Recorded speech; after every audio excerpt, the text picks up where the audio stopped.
मेरे चैनल पर आपका स्वागत है दोस्तों। आज हम बात कर रहे हैं एक ऐसी फिल्म की कहानी के बारे में जो एक शिक्षक की कहानी है जो खुद को एक इंसान खूबसूरत छात्रा से दूर नहीं रख सकता है। तो चलिए बिना समय बर्बाद किए व्याख्या शुरू करते हैं। कहानी एम्मा नाम की एक लड़की से शुरू हुई जिसके माता पिता दूसरे देश में रहते थे। मारिया एक सुनसान घर में अकेली रहती है जहां लिखना उसका शौक बन गया। जंगलों से गुजरते हुए मारिया एक क्लास में पहुंची जहां उसकी मुलाकात डेविड मिलर से हुई। डेविड एक मध्यम आयु वर्ग का व्यक्ति है जो एक सफल लेखक नहीं बन सका, इसलिए वह एक शिक्षक बन गया।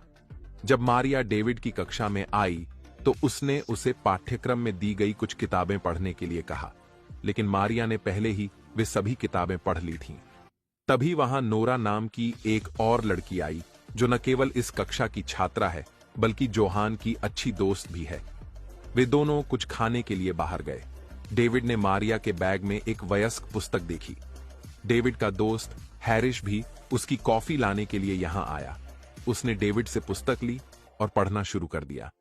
हैरिश और डेविड दोनों डेविड द्वारा लिखी गई पुस्तक की एक प्रति देखकर दंग रह गए।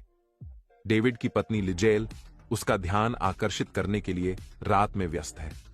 डेविड उसे बताता है कि आज क्लास में स्टूडेंट मेरी किताब पढ़ रहा था। तभी लिजेल को दोस्त एमी का फोन आया, लेकिन कॉल के बाद लिजेल और डेविड साथ में शराब पीते हैं। जैसे जैसे वो करीब आते जाते हैं, लिजेल को फिर से फोन आता है और डेविड निराश हो जाता है। अगले दिन वो ये सब हैरिश को बताता है और हैरिश उसका मजाक उड़ाने लगता है। फिर वो दोनों मारिया को देखते हैं जो पिछली रात से उदास होकर जंगल से आ रही है। डेविड उसे बहुत ध्यान से देख रहा था। उसने मारिया से पूछा, क्या तुम्हें जंगल से आने में डर नहीं लगता? मारिया का जवाब था कि मैं उन जंगलों में सबसे डरावनी चीज हूं। डेविड ये सुनकर हंसने लगा। जब उसने स्कूल में ये सुना, नोरा ने अपनी किताबें गिरा दी। हैरिश जानता था कि उसने ये जानबूझकर किया है, तो वो नोरा से पूछता है, बताओ तुम क्या चाहती हो? नोरा जानबूझकर हैरिश को चिढ़ा रही थी। मारिया ने भी ये देखा तो उसने उससे कहा कि तुम बिल्कुल पागल हो। फिर वो दोनों मारिया के घर गए। मारिया अपने कॉलेज एडमिशन के एक सवाल से परेशान थी जिसमें उसे उन्हें अपने जीवन की सबसे बड़ी उपलब्धि के बारे में बताना था। उन दोनों ने बहुत सी चीजों पर चर्चा की, लेकिन उनमें से कोई भी अनोखी नहीं थी। फिर नोरा ने कहा कि तुम्हारा अपने टीचर के साथ अफेयर है और फिर इसके बारे में कुछ लिखती है। मारिया कहती है कि डेविड मुझसे 20 साल बड़ा है, लेकिन नोरा उसे समझाती रही कि यह सब अब सामान्य है और डेविड भी एक अच्छा सज्जन व्यक्ति है, जो मारिया के लिए एकदम सही था। नोरा ने मारिया के सामने डेविड के बारे में बात करना शुरू कर दिया कि वो मारिया को क्लास में कैसे देखता है। मारिया को यह सब सुनकर शर्म आ रही थी। अगले दिन से उसकी डेविड में रुचि बढ़ गई। मारिया डेविड को घूरने लगी। डेविड उसके पास आता है और उसे क्लास के बाद मुझसे मिलने को कहता है। क्लास के बाद डेविड हैरिश को डिनर पर आमंत्रित करता है। हैरिश डांस स्टेप करते हुए वहां से चला जाता है। उसके जाने के बाद डेविड वो स्टेप ट्राई करने लगता है और फिर मारिया वहां आती है। वो दोनों हंसते हैं और इस बात को एक तरफ रख देते हैं। डेविड मारिया द्वारा लिखे गए एक पैराग्राफ से इतना प्रभावित हुआ कि उसे वो पूरा श्लोक दर श्लोक याद है। मारिया ने भी देखा कि उसने उसके पैराग्राफ पर ध्यान दिया है और खुश थी। डेविड चाहता था कि मारिया उसके पसंदीदा लेखक की शैली में एक छोटी कहानी लिखे। अगर वो ऐसा करती है, डेविड उसे मिड टर्म में पूरे अंक देगा। मारिया तुरंत सहमत हो गई। उसने डेविड से कहा कि मैंने भी तुम्हारी किताब पढ़ी है। मारिया को भी डेविड की तरह श्लोक दर श्लोक उसकी किताब की कई पंक्तियां याद हैं। डेविड भी यह देखकर प्रभावित हुआ। उसने मारिया को इस सप्ताह के अंत में एक जगह पर आमंत्रित किया। वह रात में उसके असाइनमेंट के बारे में चर्चा करेगा। डेविड और उसकी पत्नी यहां डिनर पर गए। नोरा उसका ऑर्डर लेने आई। लिजेल ने डेविड से पूछा कि क्या वह वही लड़की है जिसके बारे में आप बात कर रहे हैं? डेविड ने कहा, नहीं, वह मारिया है। लेकिन यह स्पष्ट था कि लिजेल मारिया में डेविड की रुचि से ईर्ष्या कर रही थी। उसने अपना गुस्सा निकालने के लिए हैरिश के सामने डेविड का अपमान करना शुरू कर दिया कि आपके पास अब वह रेयर चीज नहीं है। आपने कई सालों से कुछ भी नहीं लिखा है। आप सिर्फ एक साधारण शिक्षक हैं। सप्ताहांत पर मारिया डेविड द्वारा बताई गई जगह पर गई डेविड ने उसका पीछा किया और यहां उसके बगल में बैठ गया। एक आदमी ने एक कविता सुनाना शुरू कर दिया। डेविड कविता को बहुत ध्यान से सुन रहा था और मारिया कविता के बाद डेविड को देख रही थी। मारिया बाहर आई और एक सिगरेट जलाई। डेविड ने भी उसके साथ सिगरेट साझा करना शुरू कर दिया। अगले दिन मारिया एक हॉट ड्रेस पहनकर डेविड के सामने आई। जब हैरिश ने इसके बारे में पूछा, मारिया ने कुछ नहीं कहा। जब हैरिश वहां से चला गया, मारिया डेविड से बात करने लगी। वे कक्षा में जाते समय करीब आ रहे थे। डेविड को अपनी पत्नी से कक्षा में कहीं बाहर जाने का संदेश मिला। मारिया ने डेविड को अपने पसंदीदा लेखक के बारे में बताया, जिसकी शैली में वह कहानी लिखेगी। डेविड जल्दी में था। घर जाओ, तो उसने जल्दी में हां कर दिया। उसके जाने के बाद नोरा डेविड की टेबल पर चढ़ गई और मारिया को चिढ़ाने लगी।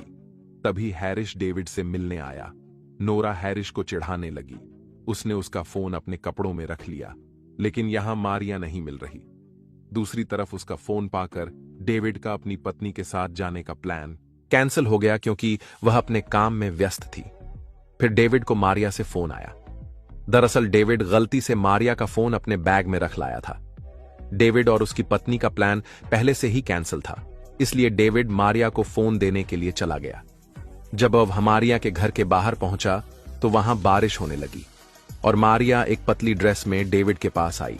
दोनों एक दूसरे को देखने लगे और फिर दोनों ने एक दूसरे को किस किया। इसके बाद डेविड अपने घर वापस आ गया। यहां मारिया ने उसे एक मेल भेजा। डेविड की पत्नी ने उससे कहा कि जब तक तुम यहां हो, मैं अपना काम नहीं कर पा रही हूं। इसलिए डेविड वहां से एक छोटे से केबिन में चला गया।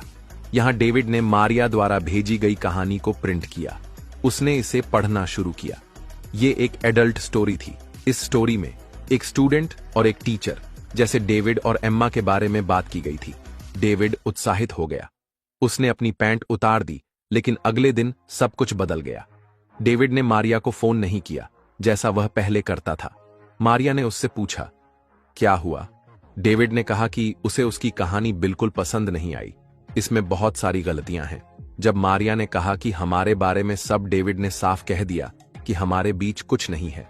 हम सिर्फ एक शिक्षक और एक छात्र हैं और कुछ नहीं। यह सुनकर मारिया का दिल टूट गया। डेविड ने उससे कहा कि या तो इसे फिर से लिखो या मैं तुम्हें मध्यावधि में फेल कर दूंगा। मारिया और भी क्रोधित हो गई। उसने कहा कि मेरी कहानी एकदम सही है। तुम सिर्फ इस बात से डर रही हो कि मैंने डेविड को अपमानित करने के लिए वह लिख दिया जो तुम नहीं लिख सकी। मारिया ने उसे एक आम लेखक कहा। उसने कहा कि अगर तुम में हिम्मत है तो मुझे अभी फेल करो। मारिया रोते हुए घर चली गई। उसने नोरा के साथ शराब पीना शुरू कर दिया। दूसरी तरफ डेविड के चेहरे पर स्पष्ट रूप से तनाव था। डेविड की पत्नी ने उससे पूछा कि क्या हुआ। डेविड ने उसे मारिया की लिखी कहानी के बारे में बताया। कहानी सुनकर वह भी उत्साहित हो गई, लेकिन जैसे ही वे कुछ कर पाते, हैरिश वहां आ गया। डेविड फिर से निराश हो गया। दूसरी तरफ मारिया और नोरा बात कर रहे थे। मारिया ने नोरा से कहा कि डेविड सिर्फ उसके करीब होने का नाटक कर रहा था। मारिया ने नोरा से कहा कि वह उसका ध्यान भटकाने के लिए हैरिश को मैसेज करे। नोरा हैरिश को चिढ़ाने लगी, लेकिन उसकी बातों का हैरिश पर बिल्कुल भी असर नहीं हुआ। हैरिश का ध्यान आकर्षित करने के लिए मारिया ने एक निर्णय लिया। उन दोनों ने अपने कपड़े उतार दिए। वे दोनों करीब आ गए। उन्होंने अपनी तस्वीरें हैरिश को भेज दी। हैरिश ने जैसे ही यह देखा, वह डेविड के घर से चला गया। तभी डेविड की पत्नी को डेविड के स्कूल से फोन आया। पूरा स्कूल डेविड और मारिया के अफेयर के बारे में जान चुका था। उसकी पत्नी यह सुनकर हैरान हो गई। उसने डेविड से पूछा, यह सब क्या हो रहा है? एक स्टूडेंट की लिखी कहानी के कारण उसने डेविड से पूछा, क्या तुम्हारे और उस लड़की के बीच कुछ और भी हुआ था? डेविड ने मना कर दिया। अगले दिन मारिया क्लास में नहीं आई। वह वाइस प्रिंसिपल के ऑफिस में थी। वाइस प्रिंसिपल ने मारिया और डेविड दोनों से पूछा, क्या हो रहा है? तो मारिया ने उसे सब बता दिया। डेविड ने मुझे मिड टर्म असाइनमेंट एडवांस में दिया था। हमने साथ में सिगरेट पी। हम स्कूल के बाहर भी मिले, लेकिन जब डेविड की बारी आई तो वह सवालों के जवाब देने में झिझक रहा था। उसकी झिझक देखकर वाइस प्रिंसिपल सब समझ गई और उसने डेविड को ऑफिस के बाहर ही नौकरी से सस्पेंड कर दिया। हैरिश ने डेविड को समझाया कि तुम्हें अपनी हद देखनी चाहिए थी और अब हद पार करने की वजह से तुम्हारी यह हालत है। हैरिश वहां से चला गया। घर आकर जब डेविड ने अपनी पत्नी को बताया कि उसे नौकरी से निकाल दिया गया है, तो उसकी पत्नी को उस पर शक होने लगा। उसने उससे फिर पूछा, क्या तुम दोनों के बीच कुछ हुआ था? लेकिन डेविड ने फिर मना कर दिया। उसकी पत्नी यह सब मानने को तैयार नहीं थी। उसने उससे पूछा, तुम्हारे मन में उस लड़की के लिए भावनाएं हैं? डेविड ने कुछ नहीं कहा। वे लड़ने लगे और एक दूसरे की कमियां गिनने लगे।